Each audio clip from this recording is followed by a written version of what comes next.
So game rules are, we'll show one case every 8 seconds. And obviously, you're not going to usually make a diagnosis in 8 seconds. This is kind of a very artificial scenario. And we'll show 8 cases at a time. After each set of 8 cases, we'll go over the answers.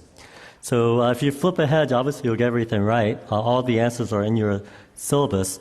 But why don't you just play along with me, and we'll pretend like we're seeing these de novo. Okay, here's our first set of cases.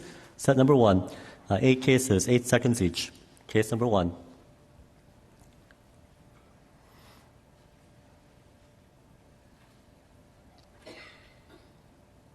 Pretty straightforward. There's case number 2.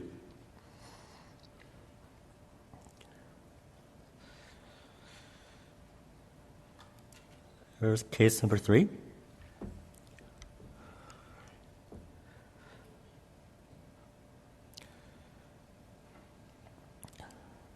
Our next case.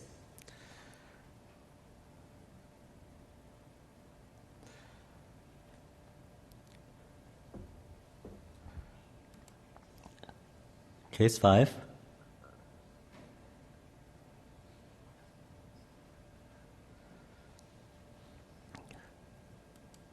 Here's case 6.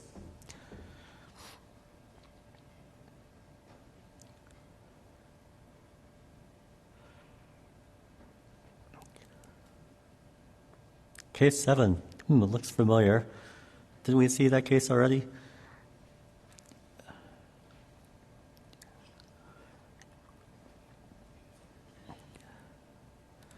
And finally, case number 8.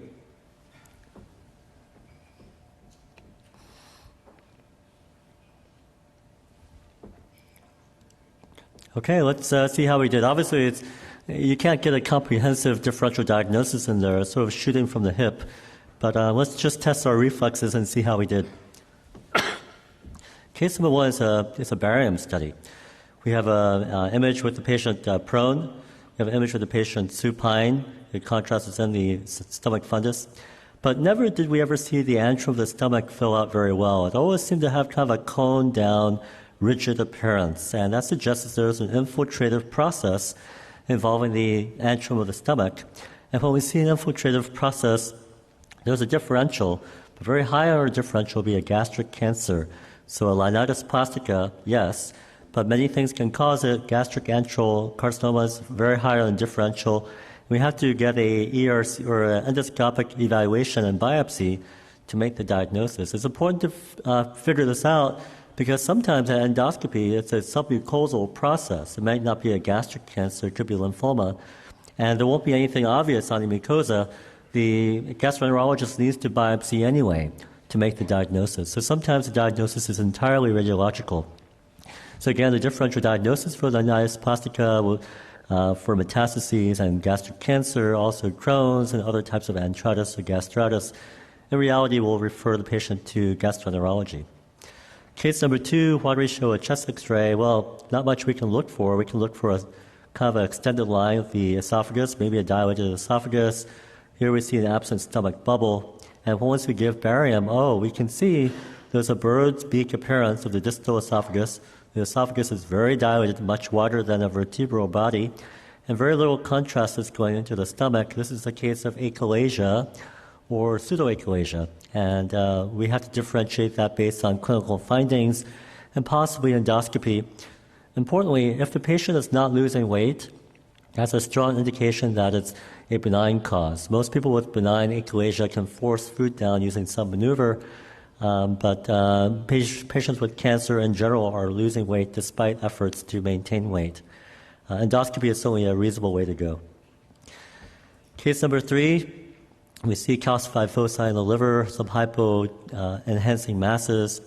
This does not have a clear-cut answer. It could be a number of things, and this is one of those things we see all the time where we have to give a differential diagnosis. So a calcified mass of the liver has a pretty well-known differential diagnosis, including mucinous adenocarcinomas of the GI tract. So colon cancer, stomach cancer, also breast cancer, prostate. Or if it came from the ovary, it would be a serous carcinoma. So somehow that topic comes up all the time. If it was ovarian cancer that calcified, that's a serous cancer, not mucinous. If it's a GI tumor that calcified, it's a mucinous tumor. But certainly we could have metastases and engulf granulomas or other entities such as lipidol injection or osteochondroma metastases, etc. But these are the main things that are differential. There's no easy diagnosis on that case. Case number 4.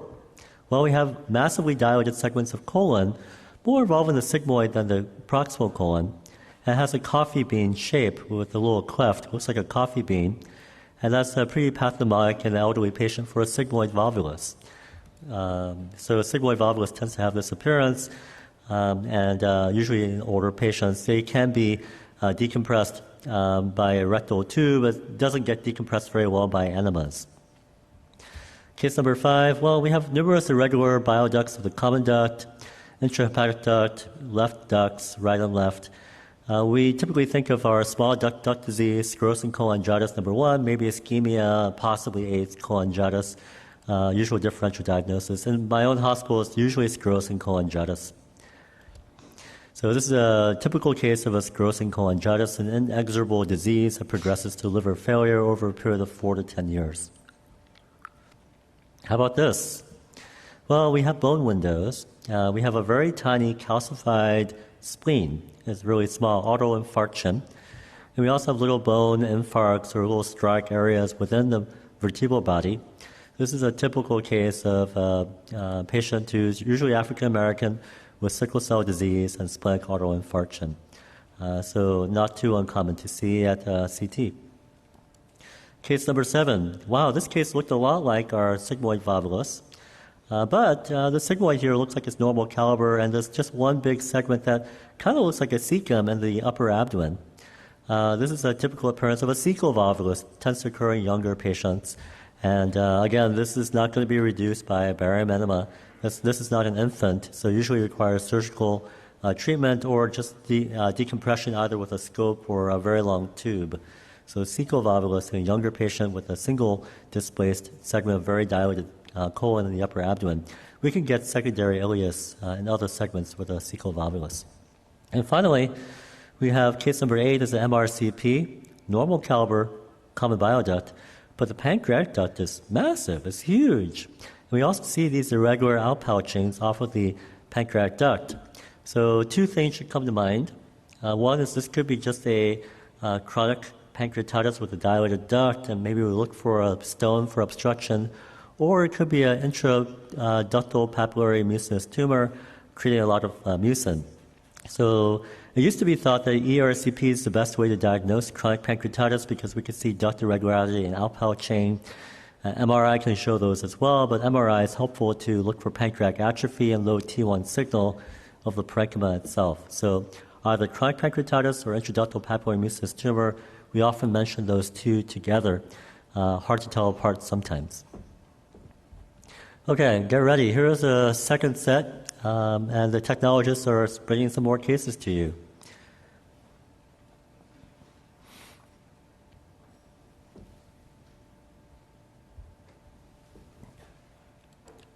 Next case.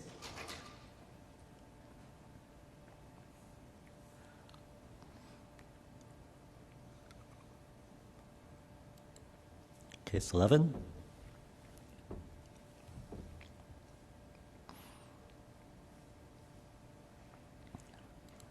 Case 12.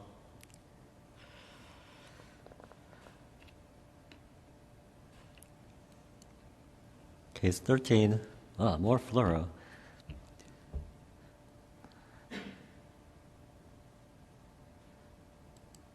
Case 14.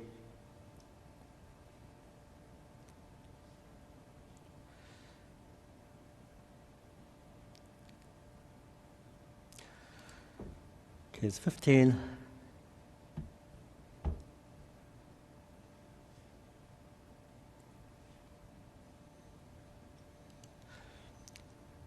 I thought I saw that one before.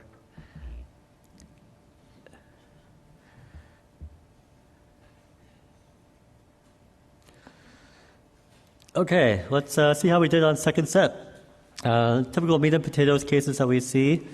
The first one, we don't do as much fluoro as we used to, but occasionally we do see these cases. In fact, 2 weeks ago we had a case just like this. It's a barium study where we can see the patient in a prone and then again in a supine position.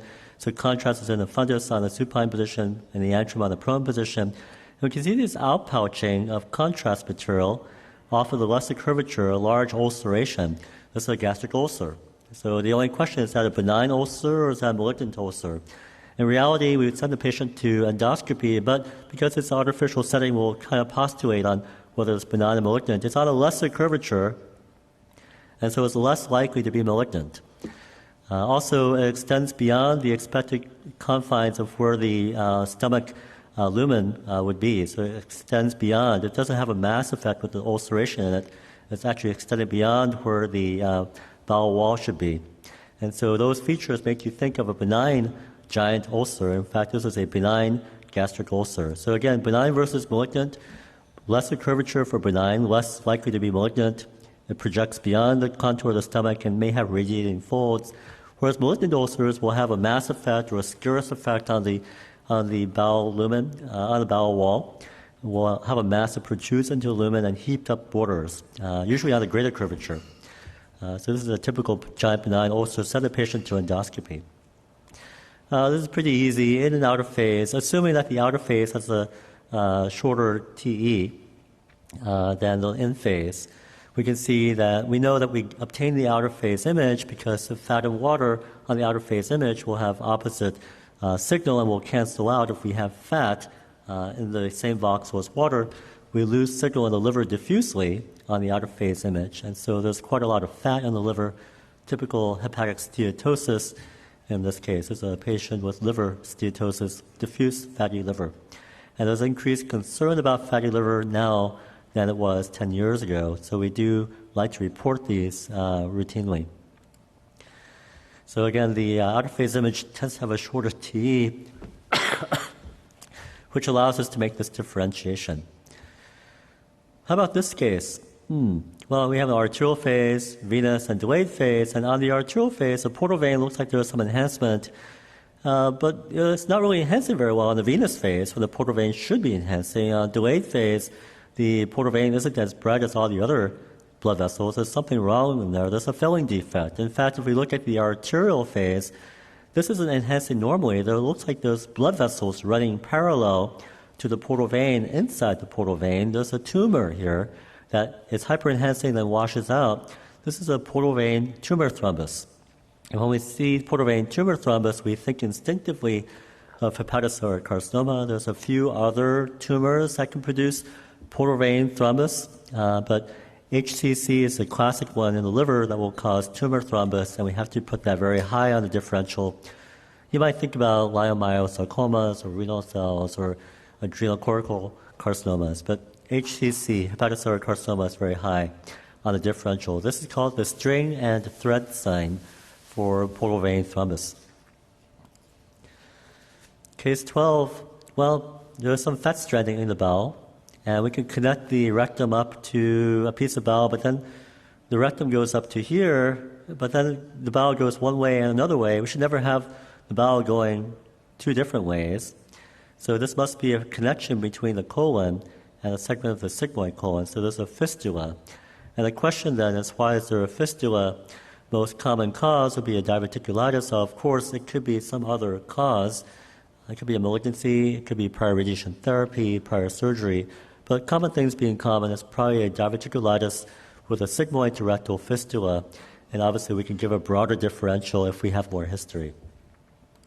Case number 13, this is a fluoroscopic swallow. Is everyone seeing an increased number of these cases in your practice? It's exploding in our practice. So dysphagia evaluations make up almost half of our fluoro studies.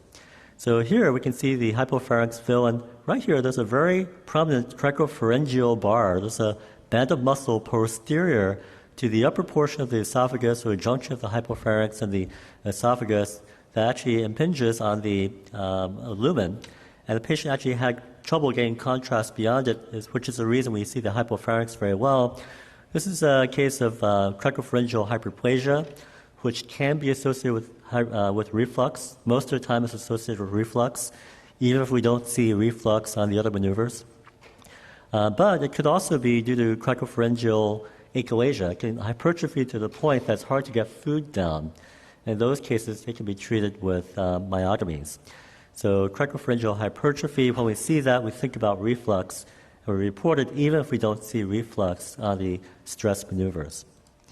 Case number 14, we're at the diaphragm, at the hiatus. We can see this round, well-circumscribed, homogeneous structure without any fat stranding. There may be some symptoms of dysphagia. We look immediately to the spine because we want to make sure that this is not a neuroenteric cyst with some spine deformities and possible spine issues. But there's no abnormalities of the spine, and so it's probably a duplication cyst or other cyst. And in this case, it was a foregut duplication cyst without involvement of the spine. The lesson here is if we see a cyst in isolation, of course we look for an origin. If we don't see an obvious origin, look at the spine and make sure it's not a neurological process going on. These can be resected with cure, or they can be just watched and managed. Foregut duplication cyst, we'll look at fluid density at CT, or maybe slightly bright if it has hemorrhaged or has proteinaceous material. On MRI, we'll have a high T2 signal or slightly high T1 signal. Again, management is surgical. Case number 15. Well, we see a cystic structure coming off of the pancreas, and it actually communicates with the pancreatic duct by ERCP. So it could be a mucinous tumor, IPMN, but what's important to point out is there are these nodules, little irregular thickening of the septations. Look at this nodule. This septation is not thin, it's actually fairly irregular. And when we see the irregularity, we have to be concerned it's not just an intraductal papillary neoplasm, it may be a carcinoma. In this case, it's a pancreatic mucinous adenocarcinoma that may have arisen from an intraductal papillary mucinous tumor.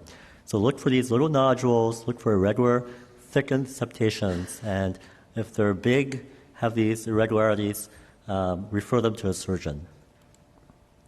Of course, we'll think about pseudocysts or other entities as well. What's the difference between this case and the one we saw earlier? Well, on the in phase, the liver is dark. On the out phase, the liver is actually a little bit brighter. So again, it's important to look at the TEs.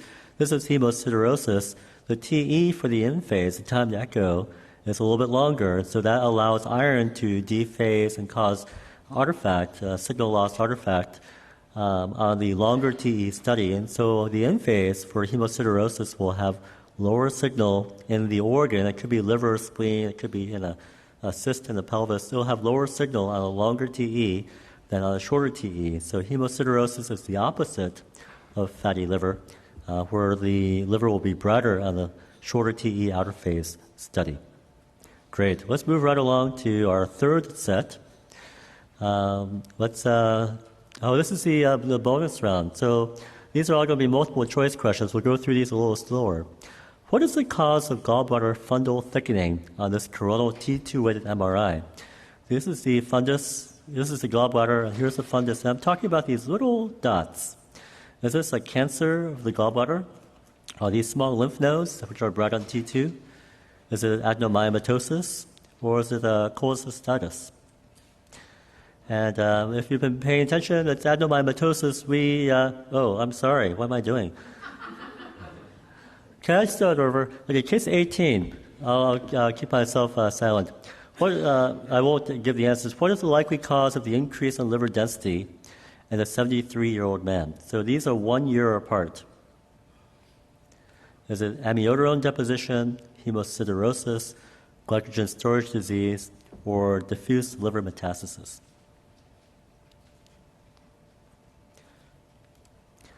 Case 19. These are reflexes.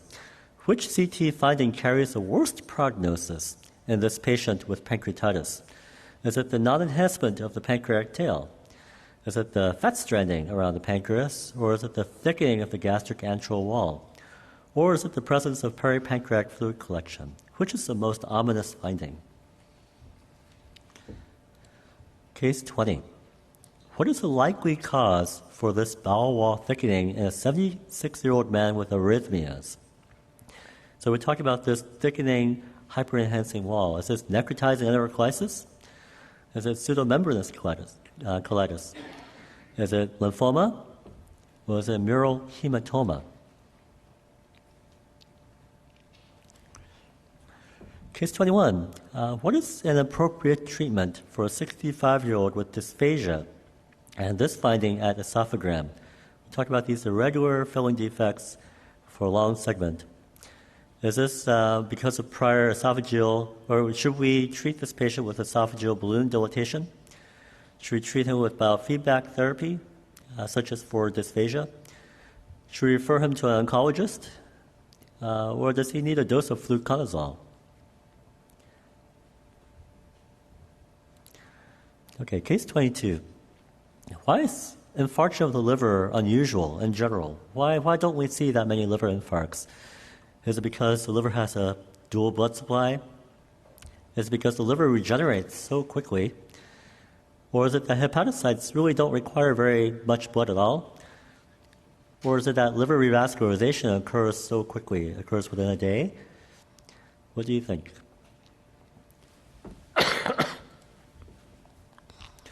Case 23.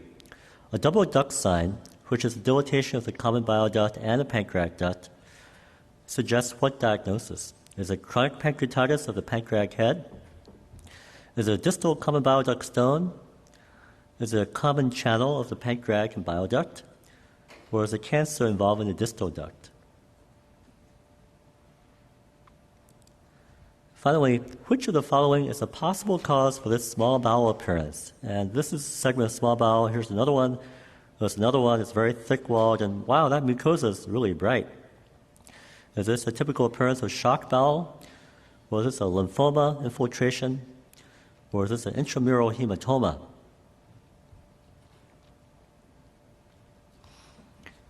Okay. I wish clinicians would give us these multiple choice questions. We just click them off.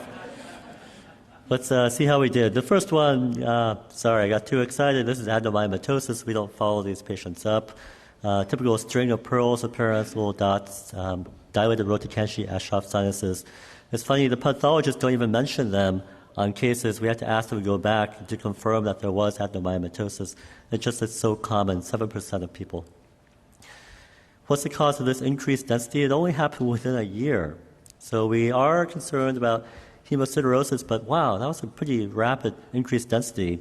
And this person is a 73-year-old, they have a higher chance of arrhythmias. So they want to take ACLS, you pump amiodarone in for arrhythmias very quickly. So this is a typical appearance of amiodarone deposition within the liver. Of course, it could be due to iron deposition, but in this scenario, likely amiodarone. Glycogen storage disease, if you're born with it, you always have a dense liver. Diffuse liver metastases, usually the liver becomes hypodense, not hyperdense. Case 19. The worst finding that one could see in a patient with pancreatitis is non-enhancement. So pancreatic necrosis gives the worst Balthazar criteria, gives 2 points for each level of increased amount of non-enhancement. So necrotizing pancreatitis is the worst. The only thing worse than necrotizing pancreatitis is infected necrotizing pancreatitis, and you can't drain either type. It doesn't come out through a tube, it's solid tissue. Okay, next, case 20. What's the most likely cause of bowel and thickening in a 76-year-old man with arrhythmia? Because it's bright, it's likely a hematoma. In fact, that was a hematoma. Necrotizing enterocolitis occurs in babies. Pseudomembranous colitis is in the colon, not small bowel. Lymphoma is usually going to be more soft tissue attenuation. There was a paper published just 2 months ago after we had sent in all the syllabi. It's in radiology. And showing on non-contrast CT, if you see a hyperdense wall of the bowel, that's a pretty high specificity for bowel gangrene, so ischemic or infarcted bowel. But they didn't show super thick walls. So I just want to let you know about that. This is not, very dense bowel wall on a non-contrast CT is very thick bowel. It could be hemorrhagic, or it could be ischemic or infarcted. So we're learning more and more about our basic imaging even now. Case 21, This is definitely a regular thickening with a stricture through the esophagus. This patient needs referral to an oncologist. Of course, in actuality, we send to an endoscopist for actual diagnosis to confirm the histology as a cancer. But you wouldn't just send them for balloon dilatation or for biofeedback or anything benign. We would want an active workup of this as a cancer. Abrupt shouldering, irregular narrowing, kind of an ugly mucosa, concern for cancer. Case 22, liver infarcts are just unusual because the liver can live off of the artery itself or it can live off the portal vein. The only thing that doesn't live is the bile duct. If we cut off the artery, the bile ducts get very thick very quickly and you can develop ischemic cholangitis. But in general, liver infarctions are unusual because the liver has a dual blood supply. Okay, double duct signs suggest which diagnosis? Classically, it suggests the presence of a cancer at the ampulla, near the sphincter vodi, at the duodenum. Many different types of tumors can occur in this location and cause dilatation of both the bile duct and the pancreatic duct. Of course, a stone could cause this appearance or some other obstruction, but classically we think about cancer and we have to send the patients for biopsy and brushings, looking at this with the endoscope to try to work out the diagnosis. This is something we want to sit on because this usually has a very good prognosis. The tumor is usually quite small. We can resect them with good survival. And then finally, what's the cause of this small bowel appearance? This is typical shock bowel. So thick walled small bowel with a hyperenhancing mucosa for a long segment. Usually someone who has been with low blood pressure and been rehydrated subsequently. So there's usually fluid in the abdomen as well. Typical appearance of shock bowel. Great. Let's go back to traditional unknowns. 8 seconds per case. Here's the next set.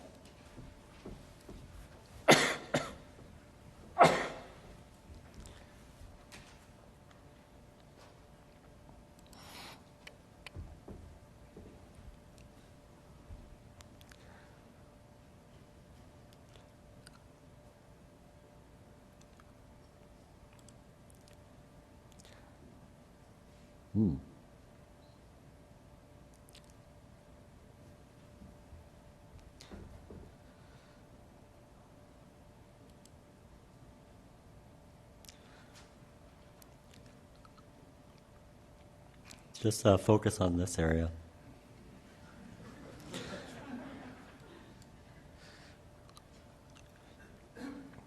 I can ignore the kidneys for almost all of these.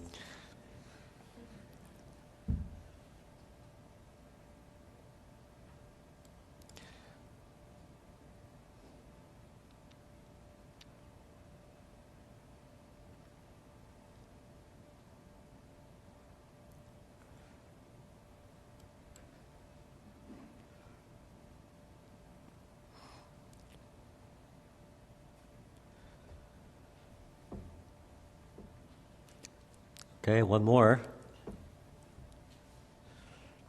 I'll linger on this one a little bit. There's a finding on each image, and if you put them together, you might come across the disease process. I'll show in this image, it actually is the kidney. There's a little stone there. I'll get a non-con next time. Okay. Let's go through our stack of cases and see how we did. I wish we got feedback with our daily cases. Just make life so much easier. Case number 25, usually we're the answer. They take our word as kind of the word of truth. Case 25, this is a case of pancreatitis. We can see extreme fat stranding around the tail of the pancreas. And here we can see actually non-enhancement of a portion of the tail of the pancreas. So we've seen this before as a case of necrotizing pancreatitis, but this time on an MRI. So often you'll see cases that we know very intimately, very well on one imaging modality, but if we see it on another modality, we kind of lose our bearings. And so it's good to be nimble and flexible and try to use what we have for one modality for the other. So another case of necrotizing pancreatitis, this time without a lot of fluid collections elsewhere. Case number 26, well, this is a single-shot coronal T2-weighted image. And usually, the liver will be about the same color as regular skeletal muscle or maybe slightly brighter. and same with the spleen compared to skeletal muscle. And here the liver is really dark. Also, the cortex of the kidney is really dark. Usually the cortex of the kidney is very similar in color to the medulla. So there's been iron deposition in the cortex of the kidney, there's iron deposition in the liver and the spleen. There's a case of hemochromatosis. So a patient has had a lot of transfusions or has some other genetic reason for having iron deposition. How about this case? There's marked wall thickening of the colon. And this is one of those scenarios we see almost every day. And I like to give 4 things on my differential. One of the few things I remember as a differential diagnosis, the big 4 are if the patient's immunocompetent, pseudomembranous colitis. This has an accordion sign, kind of, very large folds with some contrast in between. Most of the time, very thick wall bowel of the colon will be pseudomembranous colitis. But other things to think about so we don't get sued, ischemic bowel. Number 1 cause if we get sued as radiologists for abdominal pain, CT scans from the emergency room. Don't forget ischemic bowel. It could be a really flagrant Crohn's disease or inflammatory process. And maybe if it's a short segment, it could be a lymphoma or some other very soft tumor. In those cases, look for lymphadenopathy. If the patient's immunocompromised, think about other infections, CMV, or maybe typhlitis or graft versus host. But remember the big 4, infection, ischemia, inflammation, and tumor, and we'll do very well. Case 28, we're looking at the fundus of the stomach. We can only give a differential. Contrast went into the stomach pretty well. We want to see whether there's an obstruction of the esophagus, but we're concerned these are not little tubes. It's not collateral vessels. It's actually a mass. So we're concerned about a tumor. And the most common tumors in this location are gastrointestinal stromal tumors, lymphomas, and adenocarcinomas. We're not going to be Superman. We're not going to, land on any one of these diagnoses. Endoscopy is the right answer to get the clear-cut answer. But if we had adenocarcinoma that big, it would usually obstruct the esophagus. So probably it's a GI stromal tumor or lymphoma. This case was a GI stromal tumor. Oh, sorry, lymphoma. Sorry. Can't tell them apart sometimes. Well, this one is a sandwich sign. So we have large lymph nodes anterior to the blood vessels of the mesentery, and we have large lymph nodes posterior to the blood vessels of the mesentery. What do we think about this case? I show this case because it's a Röntgen classic, and this has been taken as lore, even though the original paper that described it only described something less than 10 patients. It was something like 6 patients. It's called the sandwich sign, where the lymph nodes are the bun and the meat is the mesentery and blood vessels. It's called the sandwich sign, suggestive of lymphoma, but we've certainly seen this finding in any type of lymphoproliferative disease, or it could have metastatic disease to lymph nodes. But in a patient without any other known malignancies, we certainly do put lymphoma very high on the differential, and we refer to the sandwich sign, Röntgen classic. It, for some reason, keeps coming up. Here's a patient with dilated bile ducts, maybe peripheral sparing, so dilated central ducts, and we see these filling defects in a dependent location kind of juxtaposed to each other, stacking one on top of each other. So filling defect stones with dilated ducts, maybe a slight left side predominance in the liver. What is this? Patient with fever, on and off. It's recurrent pyelogenic cholangitis. So these are putty-like stones, can be removed by endoscopy. Case 31, if you've seen this before, you know what it is. Here's a splenic vein, here, splenic artery. And what we should see next to the splenic artery and vein is the pancreas, because another name for splenic artery and vein is the pancreatic artery and vein. But no one ever uses that term, and the pancreas in this case is completely fatty replaced. We can see that in a few circumstances, but most flagrantly we see that in patients with cystic fibrosis. There's a differential diagnosis for this, including diabetes, just obesity, or cryptogenic. It can be due to chronic pancreatitis where the pancreas shrivels away. But usually for these other findings, we don't see complete fatty replacement. When you see it so profoundly fatty replaced, we think about cystic fibrosis or maybe another syndrome.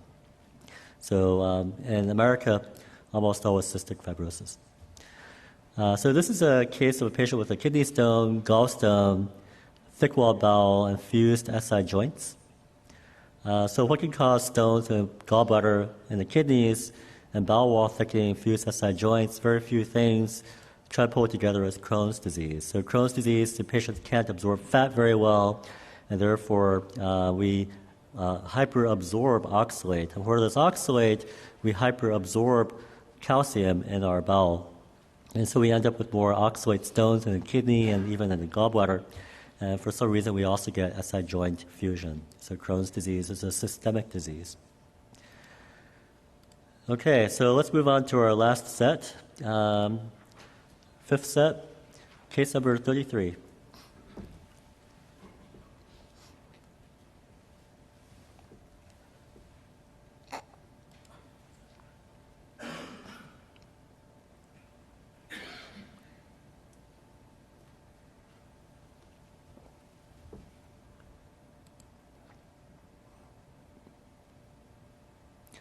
Focus on the liver.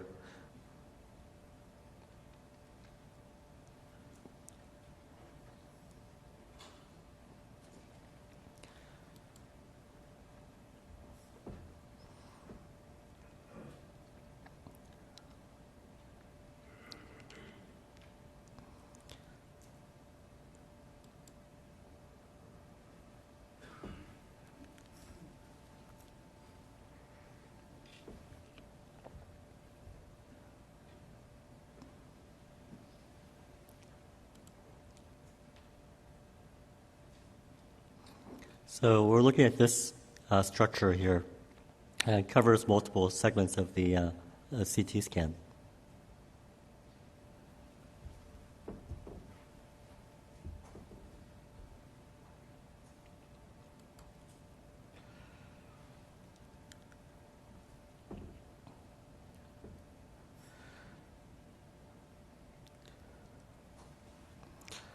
Okay, the last one.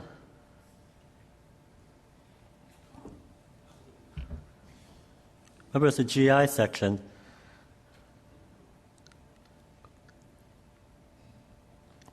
Okay, let's see how we did.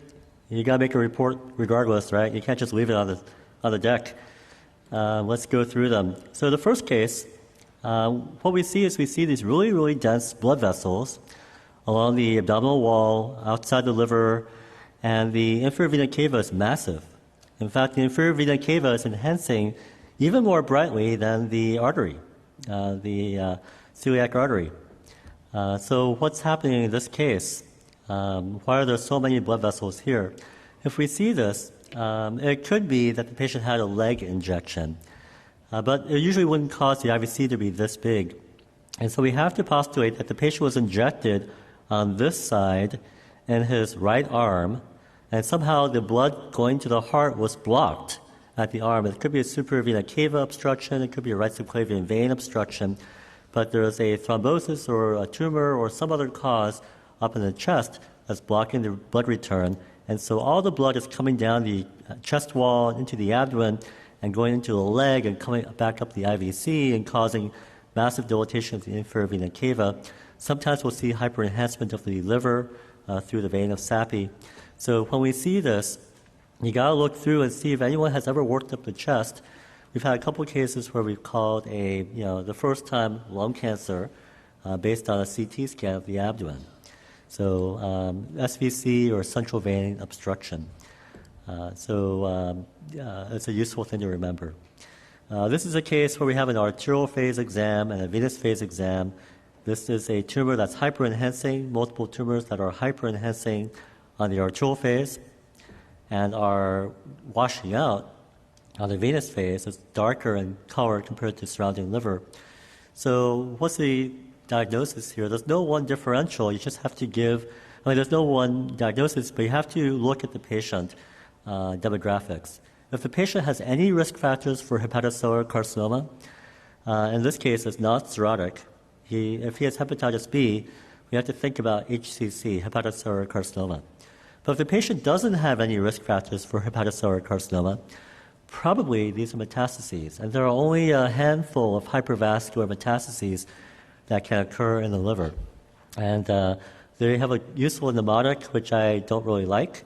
It's NMRCT. So if you remember NMRCT rather than MRCT, you'll do well because N is for neuroendocrine tumor, and that's the most common hypervascular metastasis to the liver. The other ones that are much less common: melanoma, renal cell carcinoma, choriocarcinoma, thyroid cancer. Carcinoid really fits in neuroendocrine tumor. So again, if the patient has risk factors, think about HCC first and foremost, use LIRADS.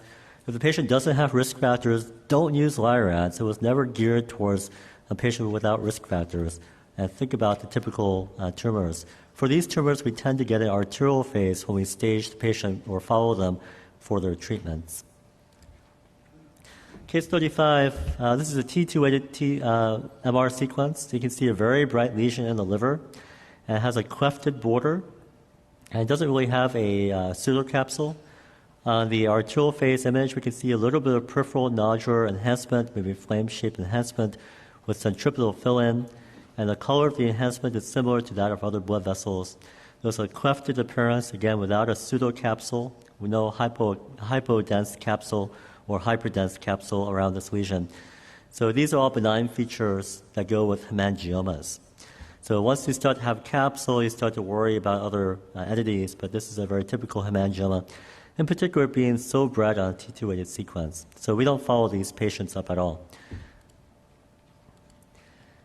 Okay, case 6. What we have is a hypodense mass that looks like it's narrowing the splenic artery. And it's hard to know whether we're coming in and out of section, but hard to see the hepatic artery, but the portal vein is certainly thrombosed and a cavernous transformation. So we have a mass causing obstruction of arteries and veins. In that case, we always worry about a serous tumor like a pancreatic adenocarcinoma. So this is a case of the pancreatic adenocarcinoma with cavernous transformation of the portal vein. Differential diagnosis of neuroendocrine tumor, GIST, sarcoma, and lymphoma. This is a young patient. This is a focal dilatation of the bile duct. Intrahepatic ducts are not dilated. So this is a typical choledochal cyst. So just look for the intrahepatic ducts. If they're not really dilated very much compared to the common bile duct, or if this one just looks too big, think of choledochal cysts, and they need to be resected completely to avoid cancer, cholangiocarcinoma later in life. Case number 8, here's a elongated tubular cystic structure contacting the cecum. It's fluid-filled. There's no real calcification on the rim, but that's probably the appendix coming in. And if it's the appendix blind ending, then it's probably a mucocele. So we see this on occasion. So far, we haven't been wrong, although I'm sure other things can mimic it. So mucocele of the appendix. We've been wrong when we didn't mention mucocele, but so far we haven't been wrong when we mentioned mucocele. This is a nice companion case to what Dr. Barra showed this morning. There are these fine folds across the esophagus on this double contrast evaluation. These fine folds, again, they're very fine and usually transient. They go away from image to image or may recur. It's called a feline esophagus. And yes, cat esophaguses look like this if you were to image the esophagus with tantalum powder. But we won't get into that. It was discovered at UCSF, but it's been described by many other papers. It's normal variant, but can be associated with reflux. Those are some findings by the Mayo Clinic. And coarser folds may be seen with scleroderma. Finally, this case is a fetus. There's some calcifications in the fetal abdomen. There shouldn't be any calcifications in the fetal abdomen except with meconium peritonitis. There's a case of meconium peritonitis. Again, you know the entity if you saw it by ultrasound, but by CT